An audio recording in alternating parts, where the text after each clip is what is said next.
Okay. Now, the next next thing I want to talk about estates. When you talk about estates, that's again, it ties back to the bundle of rights. Real estate, we mentioned the subsurface, air rights, etc. Now, also, once you buy real estate is an estate or estate interest. And a couple things. The first thing is high-low is a freehold estate. A freehold estate is when you own the property undeniably, you have ownership. It says an ownership interest for an indefinite time. Fee simple is the most comprehensive. Indefinite really means through eternity. It's the most comprehensive. You own it fee simple. The next, and it's inheritable. For instance, I know maybe your father. I think you told me your father buys and sells properties. He has, I'm not sure if he owns it with his wife or etc. But it's inheritable. He owns it free simple. If you pass, you can inherit it, or his heirs obtain the property. The next highest form of ownership is called a life estate. A life estate, there's a duration that is attached to it. What is the duration? The life of the owner. And the question would be, well, what's the difference? Or why would you need that? For instance, let's say you have an elderly person. Let's say my mom, for example. Mm-hmm. My mom is getting up in age, and she owns her property in a freehold estate, fee simple. She owns it by herself, right? Actually, it was my mother and my father, but once she passed, now my mother owns it in a freehold, fee simple by herself. But as she gets up in age, it's still her property, and she still stays there. She may have 3 kids, me and my 2 other siblings. A way of transferring ownership is creating a life estate, where it would be my mother having a life estate until she passed. Then when she passed, it goes to her 3 kids. And that's a way of where she still technically owns it during the duration of her life. And we talked about homestead exemption earlier, where she gets the homestead exemption, the property taxes, things are associated in her name, and you get all the benefits of that being a homesteaded property for the duration of when she passes, while she's living. But when she passed, you don't have to go to probate, you don't have to have a will. It automatically reverts to her remainder men, which would be who she designated, in this case, her children.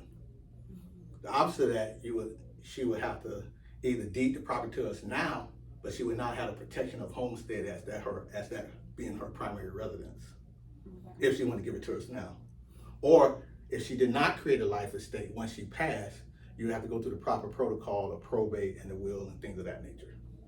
So a life estate is typically, it lasts the life of the owner, and then the remainder benefits are called remainder men. But that's the second highest form. Why? Because the freehold estate or the fee simple estate it's an indefinite time period, while the life estate has a time period. Okay, now I'm going to bring it. Yes. Any questions? So the life estate it has a time period. Right. It says, the book definitely says a life estate is also a freehold estate, but it's measured by an individual's natural lifespan, meaning it ends upon their death. Okay. But it doesn't say it in the notes, in the highlighted package. And those beneficiaries who inherit, who pick it up after the life estate, is called a remainder man. Okay. Right. So that's a technique that a lot of people do with elderly for planning, so they can keep the current benefits, don't have to change the light bill, keep the low property taxes, keep the home, all the benefits associated with homestead exemption, and then you have a way to naturally transfer the property upon their death. But while they're living, they have maintained ownership and all the benefits of that being a homesteaded primary residence of that person who's living that has the life estate. Never knew that. Okay. So like I say, this is an important chapter, but a lot of little nuggets that you can get for your everyday thought process. Mm-hmm. That being said, we just mentioned a leasehold, renting property. And I believe you said that Miami was known for the highest rents in South Florida, something like that? No, in the UK. In the United States? Oh, that sounds about right. A leasehold estate. What is a leasehold estate? When you read it, you see it's highlighted.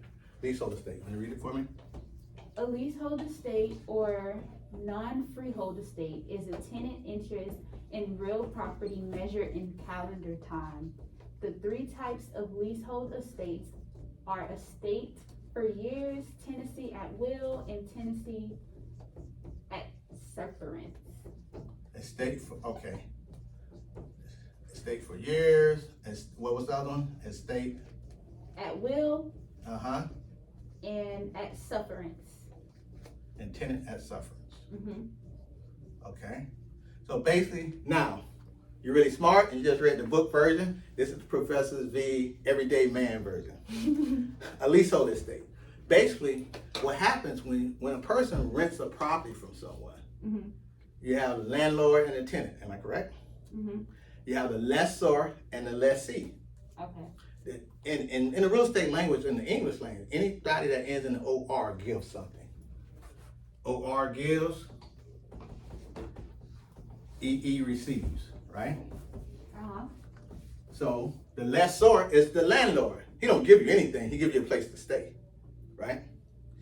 The lessee is the tenant. What does he receive? He receives a place to stay, right? Okay. OR gives, EE receives. Lessor is the landlord. Lessee is the tenant. So now in a leasehold estate, the tenant has a leasehold estate of that property. What does that mean? During that 1 year period, assuming it's a 1 year lease, nobody else can occupy the property, dispose of the property, whatever, enjoy the property, because you're the tenant. Mm-hmm. You have a leasehold estate on that property. You have an interest in that property during your lease period. Okay. And the lessor, he still owns the property, but some of his rights are diminished. He has the ability to collect rent for you from leasing the property to you, but he can't just walk up in the property at any point in time, right? He can't enjoy the property, have use of the property, because that's what the lessee has, because the lessee has a leasehold estate. That makes sense. Right? Okay, so that's what a leasehold estate is. Now they went further. And your definition, I'm not sure, because you had the mask on, so I didn't quite hear you. No, I was saying like that makes sense because I've been in situations where like, let's just say if they're posting the property and then I say, okay, like I want to go see it, but if it's somebody in there, they've always said like, oh, the tenant, I have to like check with get the tenant, permission to see right, it, like exactly. I can show it, stuff like that. Exactly, because once you have that's not even an ownership situation. If you have an estate or interest in the property, you have rights, certain things. In this case, you don't own the property, you have a right to use it, enjoy it, and it's spelled out in that case, the lease. Okay, so now conceptually, there are three types of estates, okay? Mm-hmm. An estate for years is a tenancy with a specific starting and ending time. Mm-hmm. Professor V everyday language, it's called a lease. 1 year lease, 2 year lease.